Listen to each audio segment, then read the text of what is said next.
Sag nochmal. Was bist du im Geburtstag, Oma? Ma'am.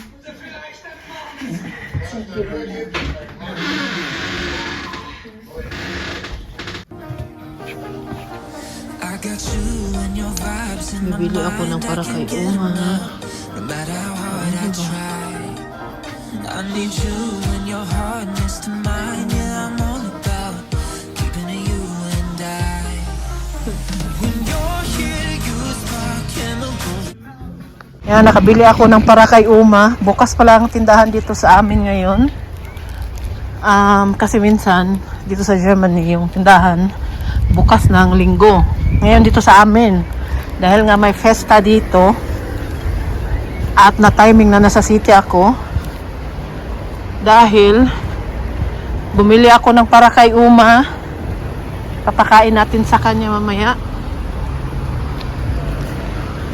Birthday niya ngayon. Yan, nag-order pala tayo ng para kay Uma dahil kay April pala yung in-order ko. Nabenta kahapon. Hindi sila nagkaintindihan nung nagbantay sa ano. Hindi kasi siya nag-duty kahapon daw. Kaya nabenta yung order natin. Nabili na lang ako doon sa bakery. Okay lang din dahil gustong gusto naman to ni Uma. Si Uma lang naman ang kakain. Papiliin ko lang siya kung ano yung gusto niya dito sa tatlong to. So, kakantahan muna namin si Uma ng ayan po yun. Ayan o, lam, sarap. Was ist das? Limitin on? Ano siya? Lime at blueberry. Nein, strawberry ist das. Habe ich gehört da. Yeah, strawberry dan. Ito din. Ito yung bibigay natin kay Uma. At ilalagay natin dito ang Hast du lighter siya? Kantahan natin ng happy birthday si Uma. Para ano? Ay, ich hab hier Pusporo. Ich hab hier. Hier. Ich will es noch. Hm? Ich will es noch. Oma.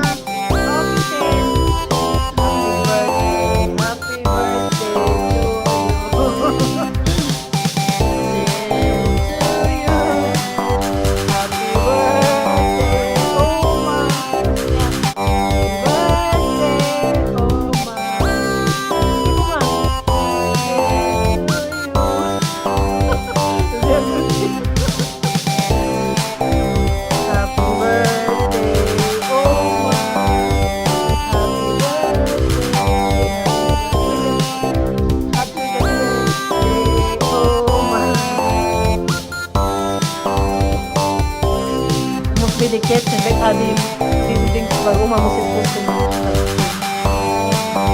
Oma, Oma, mach mal Puste mal. So, die. Yeah.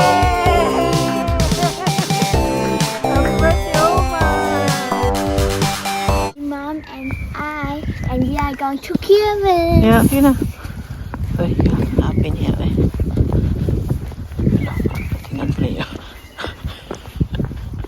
Asli talaga das Fiona, yun na. Yun na. Was heute Geburtstag, Fiona? Oma. Ja? Oma hat heute Geburtstag. Birthday daw ni Oma ngayon. Si Oma po, anak ko. Kaninang madaling araw. Hala, nabigla na lang kami ni Martin. Ay, kaninang madaling araw. Kaninang nung pagising namin, nabigla na lang kami. Ja? Dahil si Oma po ay, yun na. Hast du Taschentusche da? Oder nicht? Aber da hast du keine Taschentusche, oder? Warte mal, ich gucke, ob ich Papier hat. Ja, Ne, habe ich nicht. Kannst du das vorstellen? Dann mache ich die Video. Mama, bei uns da oben war auch eine Denkleihe. Jetzt kannst du das kleine Papier? Ah, da hier. Halt die fest und dann mache ich dir Video. Hala. Hala ka. Okay, ako yun na eh. Ngayon po, ikwento ko na po sa inyo. Takot talaga ako sa aso ba. Lalo na pag tumatahol. Noch können wir dann, wenn wir zurückgehen noch zu den Spielplatz? Ich weiß noch nicht. Pupuwaf yun na. Nabigla pala kami ni Martin kanina nung pagtingin namin sa kamera dahil si Uma nakaupo sa bed niya. Sus, Diyos ko, buti na lang po, hindi talaga siya tumayo. Kung tumayo siya, natumba. Matutumba talaga siya dahil wala na siyang lakas. Sabi ko kay Martin na dapat ilagay na namin yung harang sa bed ni Uma ba na hindi siya nakakatayo na siya lang. Nagagalit kasi yun siya. Nagagalit kasi si Uma pag... Nein, geh mal Stadtbay. Das ist noch nicht so lange da. Das ist heute Sonntag. Kaya sabi ko sa kanya na ilagay na natin yan. Nagagalit kasi yan si Uma pag nilalagay ko yung harang sa bed niya. Tas, ito po yung kaunahan na ginawa ni Uma na nakaupo siya sa bed. Tapos nung tinignan namin sa kamera, madaling araw, walang tulog hanggang umaga. Hanggang alas 12 ng tanghali, wala siyang tulog. Kaya kanina, nung kinantahan namin siya, inantok. Natulog na po nga sana yun. Ginising na lang namin dahil nga si Martin matutulog din. Mama, wieso bleibt der Vogel da ganz stehen? Dahil si Martin matutulog din po siya dahil may pasok na siya ngayong gabi. Itatry niya magtrabaho ngayon. Kaya ginising namin si Uma. Grabe yung antok niya. Gabi pa yun gigising si Martin. Alas 8 pa yun magising mamaya. Kaya sabi ko kay Martin, nakantahan na namin siya bago siya matulog. Natutulog kasi yan siya bago magtrabaho ng panggabi. Vielleicht man Puppen man nie dabei hatte, man konnte sich, vielleicht Ja. bei diesen Maschinen, wo man so Kuscheltiere macht. Kaya yun ang ginawa namin. Kinantahan namin siya. Natulog na yun siya. Ginising lang namin para makantahan namin siya ng happy birthday. At saka, pero mag-celebrate naman kami sa birthday niya pag nakabalik na yung kapatid niya galing bakasyon. Nasa Spain kasi yung kapatid ni Uma. Nagbakasyon ngayon. Kahapon siya umalis. Palagi nagbabakasyon ang kapatid ni Uma. Kaya plano namin ni Martin dahil nga panggabi naman siya yung itong week na to. Pagpunta na lang ng kapatid ni Uma sa bahay. Maghanda na lang kami ng konti. Hindi talaga asin handa na. Ano talaga ba? Mag-order lang ako ng ube cake siguro. At kape. At sana makapunta yung kanyang sister-in-law. Dahil yung sister-in-law ni Uma may trabaho din ngayon kaya hindi din siya nakapunta. Kaya yun. Tapos si Uma wala siyang tulog. Sus, Ginoo ko, ano ba yan? Kaya ngayon, birthday niya. Pero grabe yung pagod niya. Pinag-11. Grabe yung pagod niya. Hinaantok. Kaya hinayaan na lang namin muna matulog. Sobrang pagod. Tagal po niyang nakaupo. Ilang oras po siya nakaupo. Nag-start po siyang tumayo sa bed niya. Hindi naman tumayo. Yung paano ba? Yung umupo sa bed niya ba? Alas 3:30. Nung nagising kami, nung nakita namin, siguro 5 hours. Siya yung nakaganon lang. Tapos grabe yung bigla namin ba. Tapos Uma talaga nanakit yung kanyang braso. Ano ka, unsa man siya? Ano lang ginagawa ng bata na to? Kaya yun po yung nangyari ba. Ganda ng panahon ngayon. Sana ganito yung panahon kahapon. Sana dami kaming nagawa kahapon na TikTok doon sa Bon. Maulan Pero okay lang din. Enjoy naman kahit ganun ang panahon. Punta muna kami ni Fiona sa city. Tingin muna kami doon konti. Ano ng panahon Sabi ni Fiona, bakit daw ang tahimik ngayon? Linggo sa review, walang katatao dahil sarado ngayong tindahan ngayon. Pero sa city, ang daming tao. Und abholen? Nur morgen. Und abholen ich. Si Papa mo schlafen. Uwi na kami ni Fiona. Tapos na. Ganon lang kabilis magtapo ng pera, Fiona. Ang bilis lang. 3 euro lang. 3 euro ang isang rides lang. Sus, ko mahal. Dito na kami malapit sa amin. Gusto ni Fiona magpunta muna dito sa playground.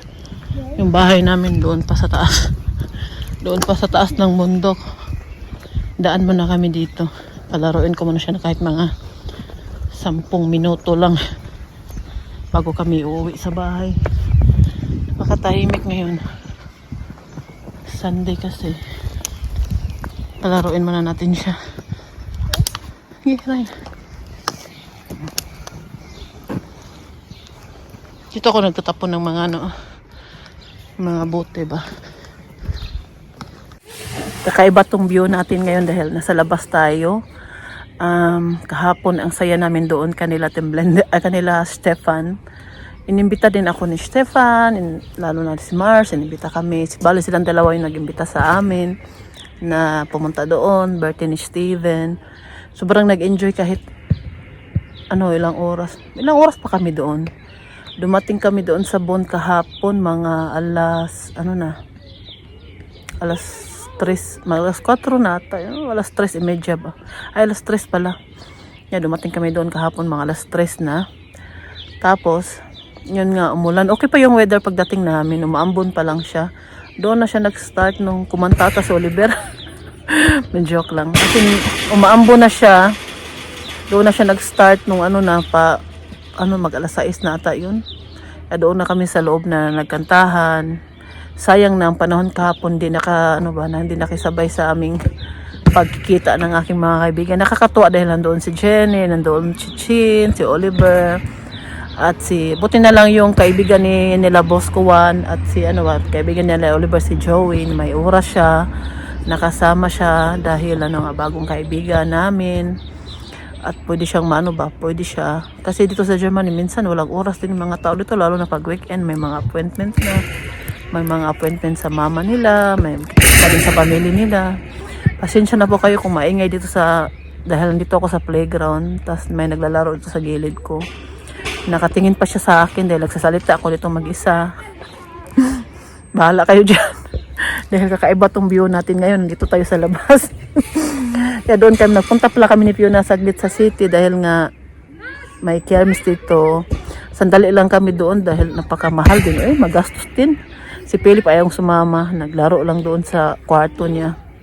Hinayaan ko na lang dahil bukas pasok na naman mga bata. Tuloy natin yung kwentuhan natin. Nakaka-proud si Jenny dahil natapos na po niya yung pag-aaral niya sa driving niya. Nakaka-proud. As in, sobrang proud po ako pag may nakapasa po sa pagdadrive sa driving, pag nagdadrive ka. Nakaka-proud. As in, sobrang proud talaga dahil alam ko po kung gaano po kahirap yan dahil na-experience ko na din po yung mag-exam, mag-aral, lalo na pag German yung language. As in, napakahirap. At sobrang proud ko kay Jenny dahil nagseryoso. Nuna muna niya yung yung mga pangarap niya sa buhay niya, lalo niya yung pag-aaral ng Ausbildung. Ang hirap din.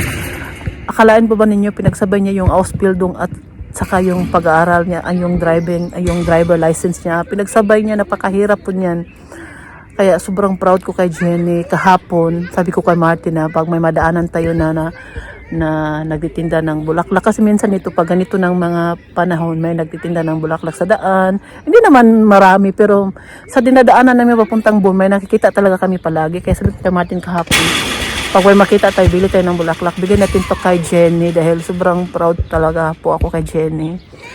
Kaya sabi ni Martin, wala kami nakita kahapon. Kinukuha naman nun. Wala kami nakita kahapon na nagtitinda ng bulaklak. Kaya sabi ko na doon na lang malapit ka nila Stefan dahil nga may grocery store doon. Timing din mag-grocery pa si Martin konti. Naiwan lang ako, siya lang ang pumunta. Yan, bumili siya ng bulaklak. Nabigla si Jenny. Nasurpresa si Jenny. At hinatid din namin pala si Jenny kahapon sa bahay nila. Kung saan siya nakatira, hinatid namin siya. At doon, umuwi na kami. Si Dong naman nakisabay kanila Oliver. Sila Mars, nakisabay kanila Gemma. Asa na kanya-kanya na kami uwi kahapon dahil alas 9 na. Alas 9 na kami umalis noon kanila Stefan. Kasi nga yung bata, matutulog yung bagong baby doon. Bagong anak nila ni Lynn. At meron pala nagsabi doon nag-comment doon kay Dong na kinaibigan daw namin yung si Lynn, yung bagong asawa ni Stefan. Alam po ba ninyo na nakilala ko po yan si Lynn dahil po kay Stefan. Halos lahat kami ng Timbelman Dahil pag may okasyon kasi, noon, nung wala pa si Lynn dito sa Germany, palagi po yan sila nag-uusap ni Stefan, nag-video call, tapos pinapakita ni Stefan yung mga tao doon, lalo na pag nasa bahay nila. Tapos doon namin nakilala si Lynn. Kinakausap din namin siya. Nasa Thailand pa lang siya, nakilala na namin siya. Kaya, bakit hindi namin siya kakaibiganin, di ba? Ng Timberman hindi naman bawal. At saka napakabait po ni Lynn kung makita lang ninyo, makilala lang ninyo. Darating din ang panahon na baka papayag na siya na magpakita at nakita na din ninyo siya. Hindi lang talaga siya active sa social media. At sobrang bait po ni Lynn at kalapit lang pala sila ni Oliver doon sa Davao. Bisaya din po siya.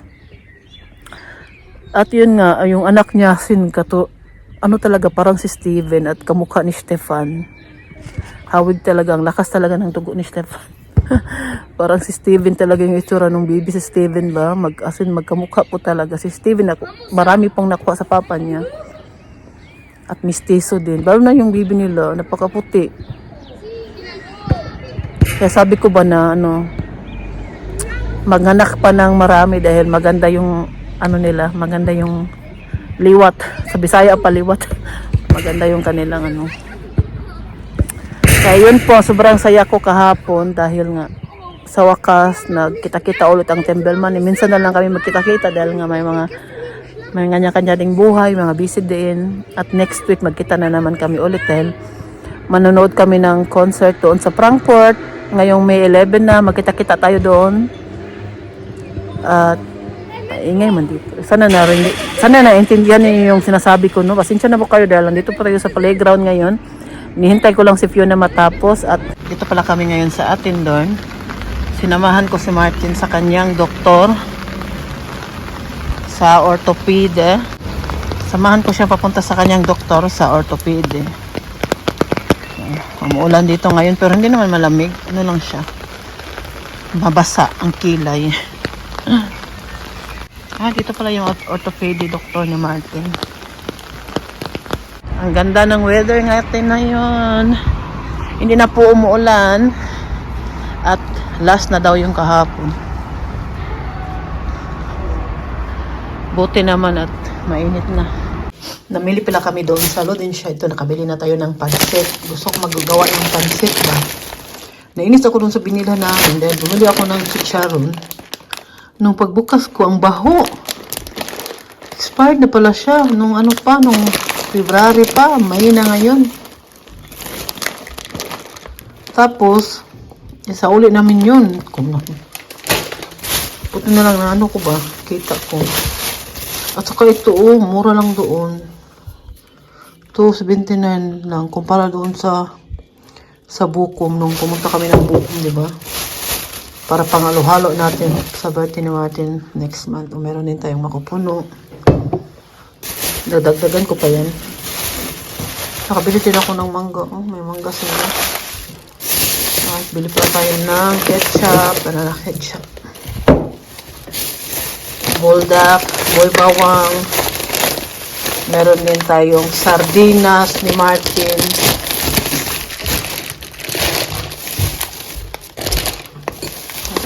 Meron tayong sardinas. Ito, para kay Martin to. Gusto niya yung banana ketchup sa atin. Meron din tayong boy bawang. At saka namili din kami nitong buko. At sardinas. Meron pa pala dito. Ano ba ito? Ito na din. May binili doon. Iwan ko lang kung ano ito.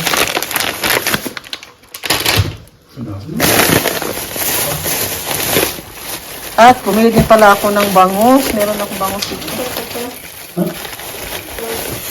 Tingnan po ninyo. Kakainin natin to. Bangus. Marinate na siya. So, dada ako, San Michelle? Makalas ko lang. Fish? Pwede mag-cook may brand inspired. Ito yung kaso.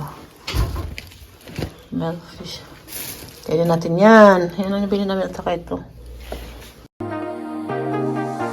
I got you and your vibes in my mind. I can't get them out.